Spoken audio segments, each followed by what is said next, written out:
All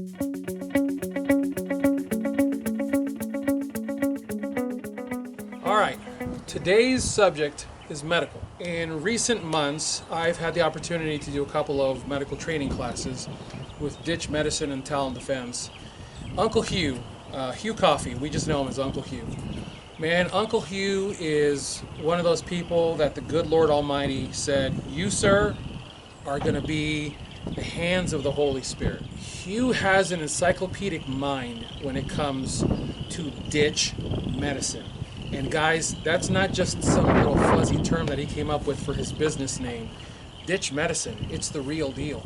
If a man were trying to completely and utterly reduce his tactical signature, because as you see, the way I'm dressed, I'm trying to be as just chilled out and toned down as I can be. And by the way, I am fully armed. Extra mags on either side, a bunch of junk on me, but I'm hiding in plain sight. And I said to Hugh, if I wanted to reduce the tactical medical signature, what are the basic things that I would have to have? And I prefaced that by saying to him, years ago I did a class taught by an 18 Delta who taught us that the best medical tool you could have on your person is a pocket knife, a good pocket knife. And what was cool about it, Hugh goes, I know who that guy was, and he literally told me the guy's name, which was really funny. That Hugh knows everybody. So what was really neat was Hugh and I were able to make a connection on the same level of training. He basically said, if all you were going to carry, for simplicity's sake, were just a couple of things. Number one, it would be a tourniquet. Number two, it would be duct tape, because duct tape, which is why I'm holding this, duct tape is an occlusive dressing for the through and through injuries, or even just the puncture injuries. Most people don't know that even a hit this high up can actually compromise your ability to create the compression, the vacuum that is needed in the chest for the diaphragm to pull down on the lungs and then push up on the lungs to inhale, exhale. If you puncture this area in any way, shape, or form, you lose the vacuum, and what happens is air leaks in, creates an air dam, and the lung starts to get squeezed further and further and further until it just collapses. The trachea shifts, and now you're done with one side.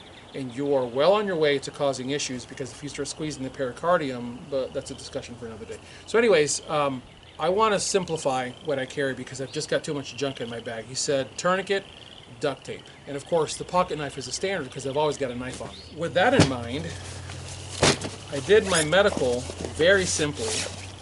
I carry it in a DACA pouch from Magpul, and I carry a good cat tea. I added some combat gauze, some Quick Clot combat gauze. This is dynamite for a packing agent, but remember, you're already wearing packing agent for packing a wound. Your shirt, their shirt, jeans, whatever, you can just cut it up and shove it in. I added an item that is so tiny it doesn't really take a lot of room, and why wouldn't you have this? This is a decompression needle for chest injuries. And then duct tape. If you're going to go duct tape, go duct tape. Go Gorilla Tape. Go heavy duty. The reason I'm showing this to you in its wrapper is keep it in its wrapper. Twofold. Number one, keeping it in its wrapper makes you less likely to casually reach for this thing for all those little MacGyver moments. Meaning that when you finally really need it for a medical purpose, it's still intact because you didn't break the seal and got into it for everything. The other reason for that seal is all the way around the edges it's sealed up with this shrink wrap seal. If you put duct tape in an everyday carry bag and you're in and out of work, in and out of church, eventually that duct tape begins to get very ratty, and when you need it, you're going to have a bunch of junk on it. So keep it in its wrapper, because all you need to do to get it out of its wrapper is catch the edge and tear, and now you're into the duct tape. So that really is all I carry anymore, and that is something for you guys to consider, for your everyday carry purposes.